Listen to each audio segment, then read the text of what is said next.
voilà, merci beaucoup à nos téléspectateurs. Bonsoir au message pour votre émission Vitrine à la réflexion. Où le P. Samara, votre humble serviteur Serge Bolo.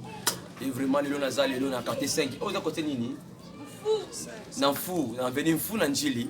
Le Toyota la maman na biso vraiment maman mingi o basali vraiment pour Njili et biso ba belé o ba sala pour Njili. Le lot vraiment bolanda et donc émission na biso le loza doit la tige na biso dali.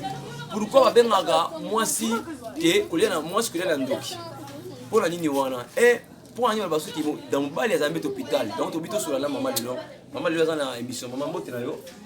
Pour mon nani dans Maman Christine, maman boti biso na bana mibali, poni babaki donc que kolela mobali ezambe hôpital bien mona ki mbala na hôpital za bon point ni ezaka mobali azambe hôpital pour batele non ce qui moi si à déplacer l'autre moi si monsieur soit porté sur place donc à retarder attends moi ça kufi à retarder moi ça kufi il y a juste sur moi si monsieur soit tiens il y a pas mobali azambe hôpital lelo yo lowe monsieur soit remplacé.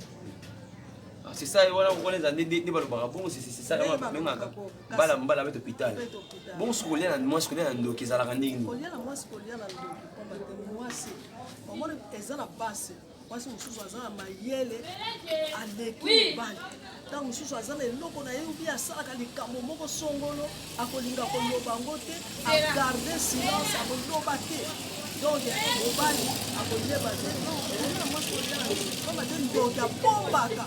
Donc, il y a un secret na été. Voilà, moi, c'est monsieur Soazan, il y a un secret. Azala mobali na été, monsieur Soazan, moi, et l'autre donc c'est parce qu'il y a un donc là moi ce que là nous avons place c'est créé donc on va l'amener depuis peut-être prochaine la base par pamba.